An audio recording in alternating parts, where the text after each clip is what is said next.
pagi anak-anak, berjumpa kembali ya bersama Ibu Eni dalam mata pelajaran matematika wajib.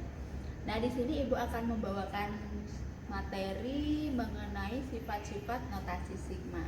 Tapi sebelum ke materinya, Ibu mau menyapa kalian dulu. Bagaimana kalian pagi ini? Apakah sehat? Oh, pasti ya. Pasti dalam keadaan sehat walafiat, tanpa kekurangan apapun, supaya kalian semangat belajarnya.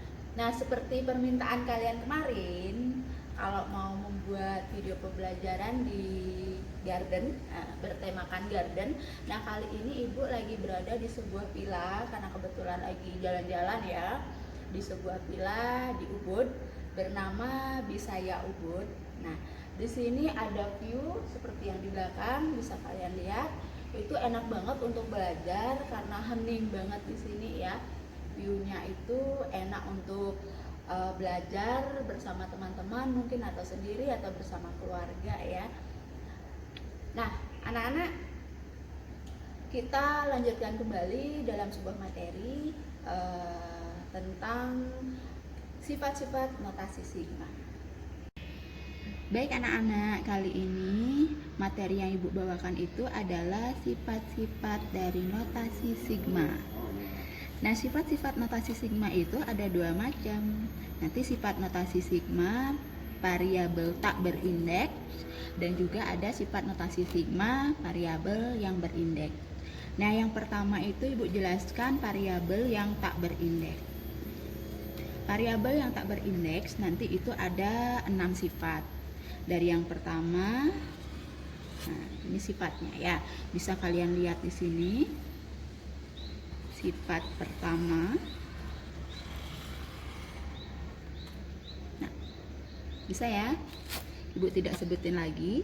Nah, dari sifat ini yang pertama, dimana itu sigma K, dimana K-nya batas bawahnya 1, batas atasnya N, sama dengan sigma I, batas bawahnya 1, batas atasnya N. Maksudnya itu seperti apa? Nah, ini sigma-sigma seperti biasa yang sudah kemarin Ibu jelaskan ya, tidak susah. Contoh, lihat, perhatikan. Contohnya sigma K dengan K batas bawah 1 dan batas atas N, artinya 1 sampai 5, bukan batas atas N ya, batas atas 5 maksudnya ya. Dari 1 sampai 5 itu bisa kita hitung seperti biasa, artinya 1 ditambah 2 ditambah 3 ditambah 4 ditambah 5 sama dengan 15. Itu sudah kemarin kita pelajari di awal. Jadi untuk sifat yang pertama itu masih gampang ya. Selanjutnya sifat yang kedua. Nah, sifat yang kedua ini bisa kita lihat di sini. Nah, jika ada sigma C yang batas bawahnya itu K sama dengan M, batas atasnya itu N, cara pengerjaannya atau itu bisa sama dengan N min M ditambah 1 dikali dengan C, di mana C itu merupakan konstanta. Maksudnya itu seperti apa? Nah, supaya lebih jelas, kita masuk ke contoh. Contoh, ada soal. Nah, sigma 10 yang batas bawahnya itu K sama dengan 4, batas atasnya 7, berarti dari K 4 sampai 7. Jawabannya berapa? Kan gitu. Nah, cara pengerjaannya kembali lihat di sini. 4 ini adalah M, 7 ini adalah N. Tadi cara pengerjaannya itu adalah N min M plus 1 dikali C. C-nya itu mana? Ini 10 ini adalah merupakan C. C-nya itu konstanta ya, konstantanya 10. Maka hasilnya adalah tinggal hitung, masukkan. N-nya itu adalah 7. Nih, ini N tadi.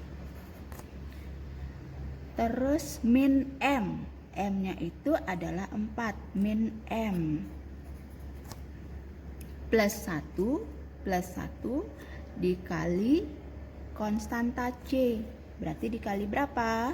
10. Tinggal dihitung hasilnya berapa. 7 dikurangi 4 itu hasilnya 3.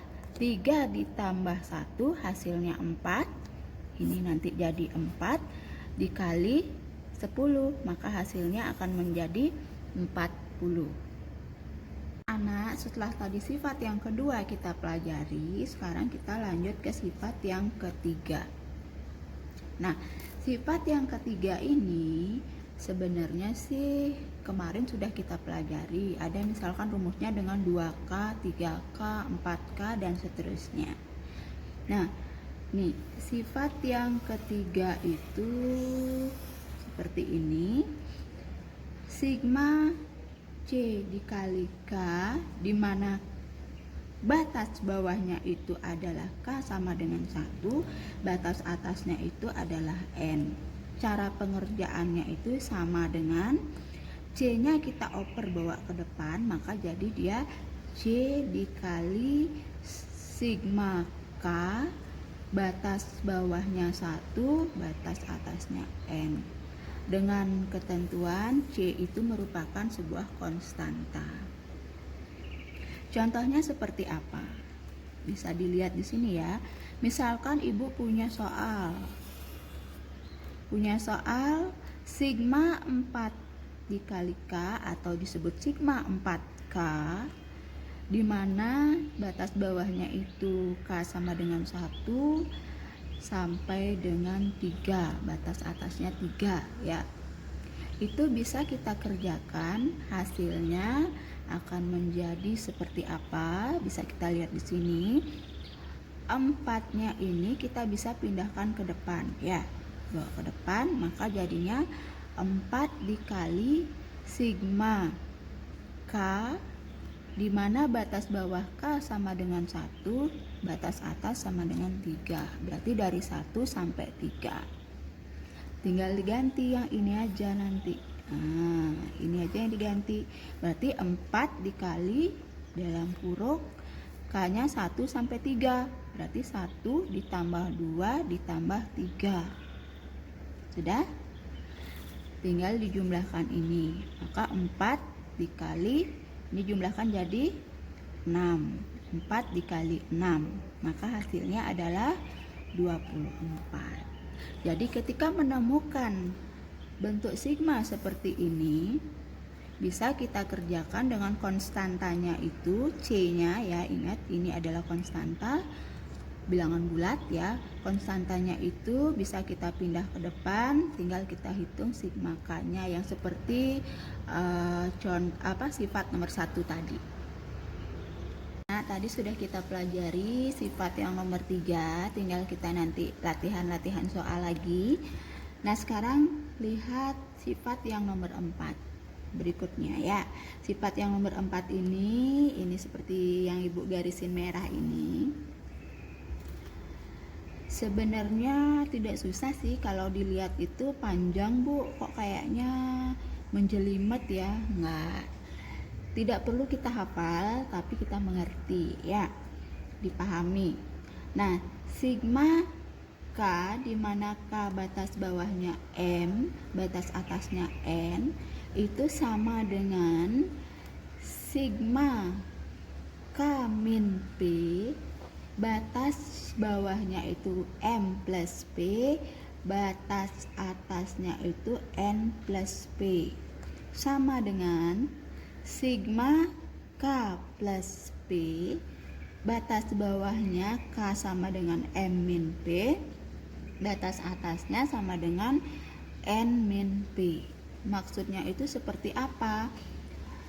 Ini ketika menemukan sigma K sama dengan batas bawahnya K sama dengan M, batas atasnya N, itu akan sama hasilnya dengan sigma K seperti ini yang di tengah ini. Jika K min P, di sini M-nya plus P, N-nya plus P. Sama juga hasilnya dengan ini. Bisa dilihat ya. Nah, dengan catatan P itu bilangan bulat. Nih, P-nya merupakan bilangan bulat 1, 2, 3, 4 dan seterusnya. Contohnya, contoh soalnya. Nah, ini ada contoh soal. Sigma K min 3, K-nya sama dengan 5, batas atasnya sama dengan 14. Berarti dari 5 sampai 14 ya, batas bawah 5, batas atas 14. Nyatakanlah dengan bilangan 1 sebagai batas bawah. Artinya kita disuruh merubah batas bawahnya ini supaya menjadi 1. Batas bawahnya supaya 1. Caranya seperti apa? Ya, nih, lihat. Sigma K min 3, K sama dengan 5, terus batas atasnya 14. Ini akan kita rubah menjadi K-nya supaya 1. Berarti supaya di sini batas bawahnya menjadi 1. Supaya batas bawah 1, di sini kan ada 5 batas bawahnya. Supaya menjadi 1 diapakan? Berarti batas bawahnya itu supaya menjadi 1 kita harus kurangi 4. Nah, baru kita kembali lihat. Di sini ada min 4 kurangi 4. Lihat di sini. Rumusnya kurangi 4. Kalau dia min, ya, kalau batas bawahnya min, di batas bawah dikurangi P, ya, M min P. Nah, ini M min P berarti 5 dikurangi 4. Ketika batas bawah dikurangi 4, maka batas atas juga harus dikurangi 4. Batas bawah juga, batas atas juga harus dikurangi 4. Nih, N min P. Ketika batas atas, batas bawah dikurangi 4, maka rumusnya bagaimana? Kembali lihat di sini. Rumusnya itu menjadi K plus P. Maka di sini akan menjadi plus 4. Ya, kalau di sini min, berpikir saja kalau misalkan batas bawah batas atasnya min, maka rumusnya akan jadi plus. Jika di sini positif plus, misalkan plus 3, maka di sini jadi min. Kebalikannya ya, antara batas bawah batas atas dengan rumusnya. Maka jadilah seperti ini. Nah, sigma K min 3 plus 4, di mana batas bawahnya K 5 min 4, batas atasnya 14 min 4, maka hasilnya akan menjadi nih, 5 min 4, K sama dengan 1. 14 min 4, 10. Berarti batas bawahnya 1, batas atasnya 10. Rumusnya menjadi, tinggal hitung, K min 3 plus 4, jadinya K plus 1. Nah, anak-anak, tadi kan itu disuruh mencari, menyatakan aja ya, nyatakanlah dengan bilangan 1 sebagai batas bawah. Jika misalkan disuruh mencari hasilnya, tinggal nanti anak-anak masukkan saja di sini, ganti K-nya dengan 1 sampai 10, dihitung seperti sigma biasa tadi ya. Tinggal diganti ini aja. Baik anak-anak, tadi itu sifat yang keempat. Nah, berikutnya sifat yang kelima. Nah, sifat yang kelima ini bisa dilihat di sini. Ya, ada sigma K, di mana batas bawahnya K sama dengan 1, batas atasnya M min 1, ditambah sigma K, batas bawahnya K sama dengan M, batas atasnya N, maka akan menjadi nih, sigma K, di mana batas bawahnya K sama dengan 1, batas atasnya N. Itu ya. Bisa diperhatikan kembali. Maksudnya itu seperti apa? Ya, sebelum ke sana jangan lupa nih, ada persyaratannya. Syaratnya itu adalah di mana M lebih kecil daripada N. Maka nanti M-nya itu lebih kecil daripada N. Misalnya M-nya itu 2, di sini N-nya 5. Otomatis ya, batas bawah itu lebih kecil daripada batas atas. Nah, contohnya seperti apa? Contohnya jika kalian menemukan soal berbentuk seperti ini, ya, dimana ada soal sigma K yang K batas bawahnya 1, batas atasnya 4, ditambah sigma K batas atas batas bawah ya, batas bawahnya 5, batas atasnya 7, maka hasilnya berapa? Kan gitu. Kalau mau kalian hitung biasa, boleh satu-satu dicari dulu. Kalau supaya sesuai dengan sifatnya itu lebih cepat ya. Jadinya berapa? Lihat di sini. Ya. Kembali ke sifat ini. Yang mana M-nya? Ini merupakan M, yang ini merupakan N. Terus perhatikan di sini, sudah nggak dalam berbentuk M-1? Sudah ya. M-nya itu 5 dikurangi 1 maka jadi 4. Benar, ini adalah M-1 bentuknya. Dah. Berarti tinggal kita rubah. Kalau sudah berbentuk seperti ini, maka sifatnya akan menjadi ini. Kan hasilnya maka menjadi sigma K, di mana batas bawahnya itu sama dengan 1, batas atasnya 7. Ya.